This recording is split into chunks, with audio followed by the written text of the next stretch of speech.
بسم الله الرحمن الرحيم، والصلاة والسلام على أشرف المرسلين. أما بعد، السلام عليكم ورحمة الله وبركاته. معكم أخوكم محمد علي. في بادئ الأمر وفي الحقيقة هذه أول مرة أشارك بفيديو أول بعدما قمت بفتح قناة باليوتيوب. قبل أن أبدأ فكرت مليا وكثيرا في طرح موضوع ما يكون له صدى ومتابعة كبيرة من طرف متصفح اليوتيوب أو حتى الفيسبوك.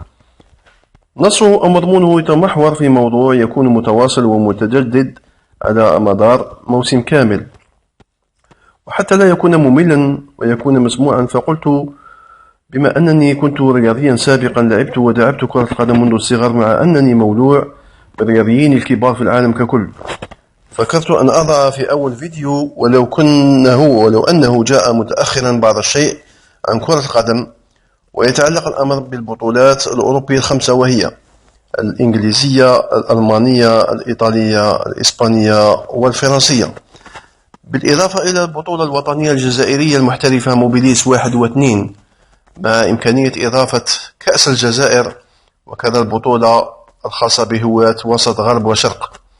وإذا اشتهرت هذه القناة بدعمكم بطبيعة الحال، مع أخذ كل تعليقاتكم سواء بالإيجاب أو السلب، وكذلك النقائص الموجودة مع اقتراحاتكم، أصححها في الحصص الموالية بالنسبة لقناتي، وما تبثه فإن شاء الله سوف يكون بها مواضيع مختلفة انطلاقا من الحصة الأولى في إعطاء نتائج وترتيب البطولات الأوروبية المذكورة آنفا.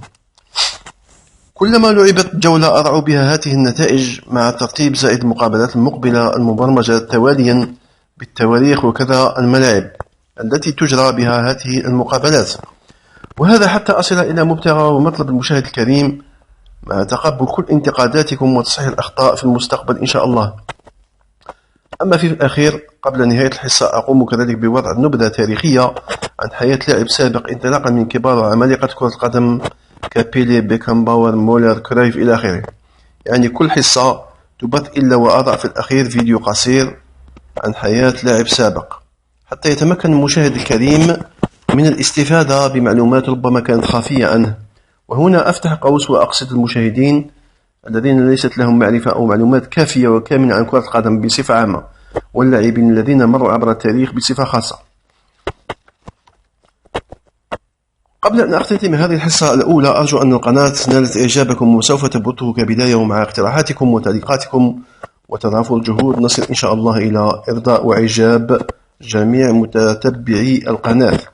في الأخير لا تنسوا مشاركتكم وتعليقاتكم بوضع اشتراك أو لايك، وما يسعني إلا أن أشكر جميع المتتبعين لهذه القناة، وأقول لكم إلى اللقاء في الحصة المقبلة إن شاء الله، ودمتم لنا أوفياء مع قناة البطولات الأوروبية والجزائرية، وشكرا. سلام.